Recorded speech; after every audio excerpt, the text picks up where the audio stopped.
For more than 4 decades, the official story about Natalie Wood's death was simple and tragic. A beloved actress, adored around the world, accidentally fell from her yacht on a cold November night.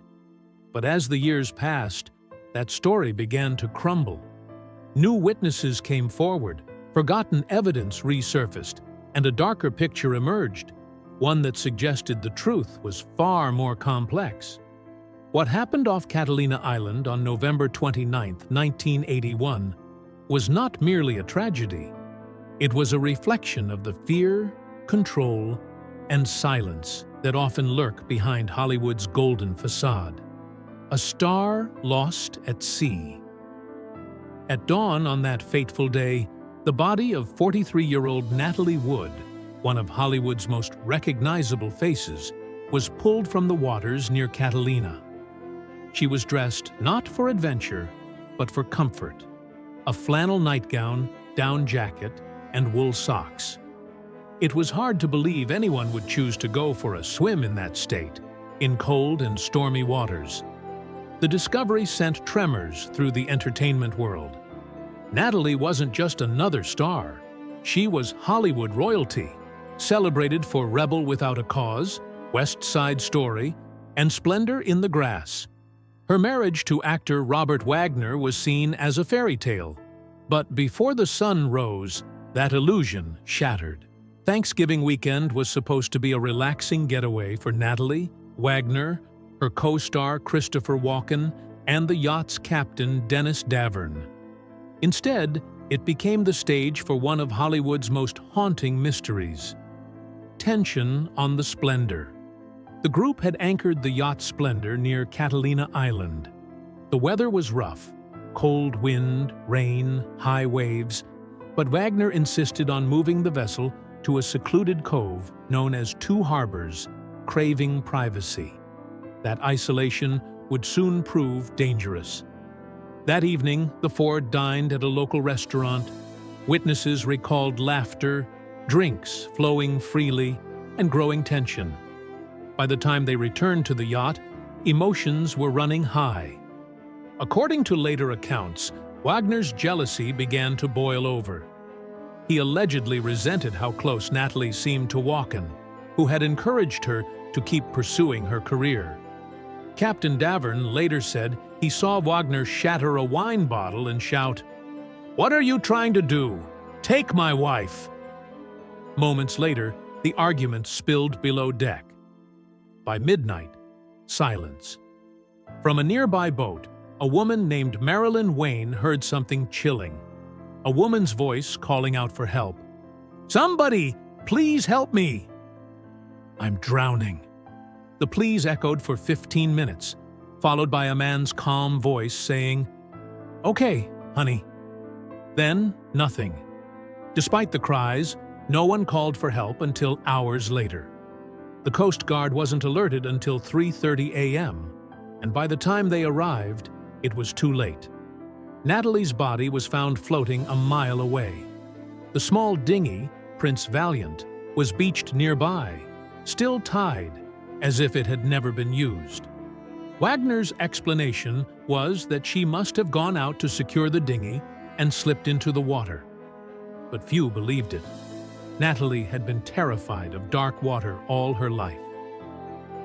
The making of a Hollywood icon. To understand why Natalie Wood's death still resonates, you have to know how she lived. Born Natalia Nikolaevna Zakharenko in 1938 to Russian immigrants in California, she was pushed into show business almost before she could read. Her mother, Maria, believed fame would save their family.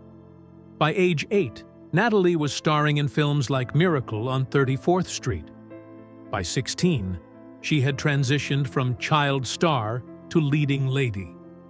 Her performance alongside James Dean in Rebel Without a Cause earned her an Oscar nomination and solidified her place in Hollywood's firmament. But behind the bright lights, there was darkness. Natalie's childhood was marked by manipulation and emotional control.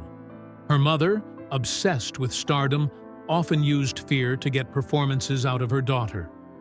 Once, when young Natalie couldn't cry on cue, her mother tore apart a butterfly in front of her. The trauma lingered, shaping a woman who would spend her life trying to appear composed while privately haunted. Love, jealousy, and the Wagner marriage. At 10, Natalie had pointed to Robert Wagner's photo and told her mother she would marry him one day. She did, in 1957. To the public, they were the perfect Hollywood couple. Handsome, successful, glamorous. But behind closed doors, the marriage was troubled. As Natalie's fame soared and Wagner's career stalled, tension grew. Rumors of infidelity and jealousy filled the tabloids. They divorced in 1962, leaving Natalie heartbroken. Years later, she married producer Richard Gregson and had a daughter, Natasha. But that marriage also ended in betrayal. In 1972, she and Wagner rekindled their romance. They remarried and had another daughter, Courtney, in 1974. But old habits returned: jealousy, arguments, and a growing sense of unease. When Natalie began filming Brainstorm with Walken, Wagner's insecurities reignited. The Thanksgiving trip aboard the Splendor was meant to be a peaceful break. Instead, it became the final act in a long, turbulent love story. A mystery reopened.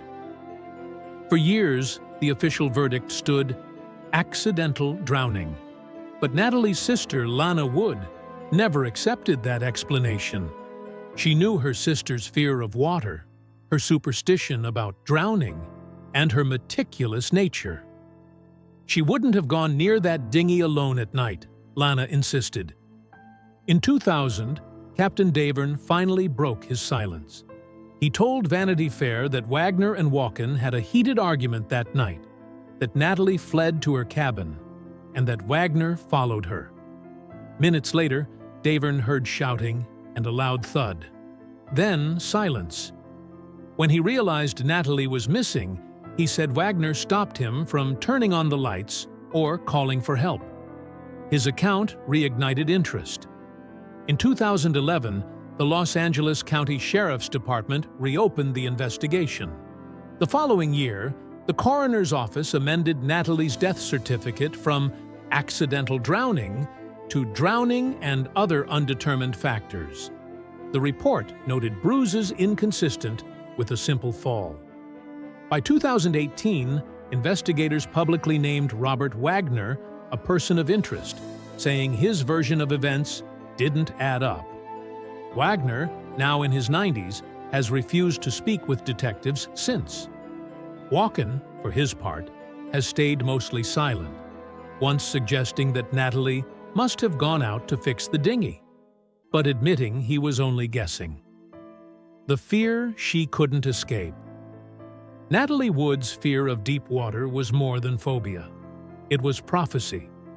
Her mother once claimed a psychic told her Natalie would die by drowning. It was a story Natalie never forgot. Friends recalled that she refused to swim in the ocean or even take small boats without supervision. Her fear went deeper than superstition.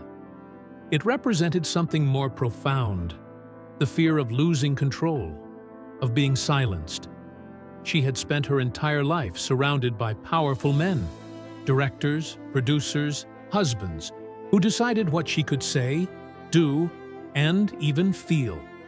In 2021, her sister Lana revealed another painful truth in her memoir, Little Sister. She wrote that when Natalie was 16, she was assaulted by a powerful Hollywood figure, a secret she carried for the rest of her life. That trauma, buried under decades of silence, shaped everything that followed.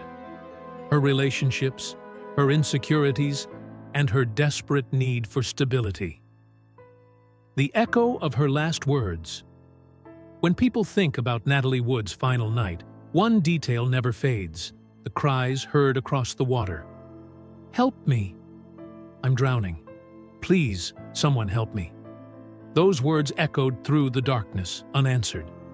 The voice stopped only when a man's calm response, "Okay, honey," cut through the night. Then, silence.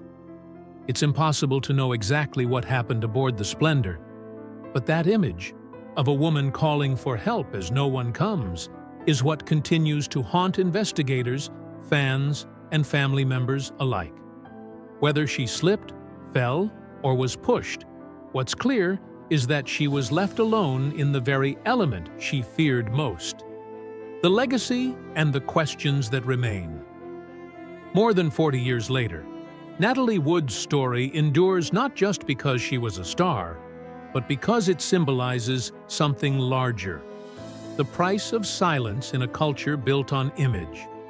She grew up in an industry that demanded obedience, punished vulnerability, and turned trauma into performance. Her life was shaped by control, by her mother, by studios, by the men around her.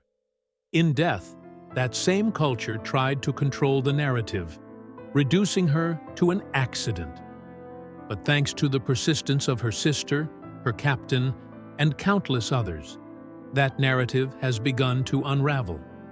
The case remains officially unsolved, yet one truth is certain.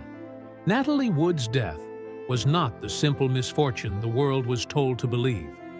It was the culmination of a lifetime spent struggling to be heard in an industry and a marriage that too often refused to listen.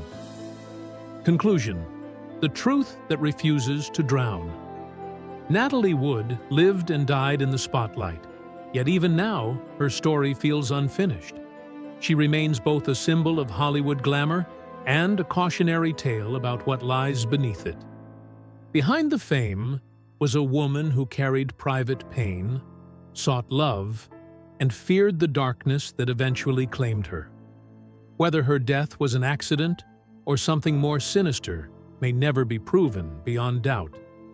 But one thing is undeniable: the fear she carried all her life, the fear of being silenced, unseen, unheard, came true in the most tragic way imaginable. More than 4 decades later, her voice still echoes across time, reminding us that in the pursuit of truth, silence is never golden.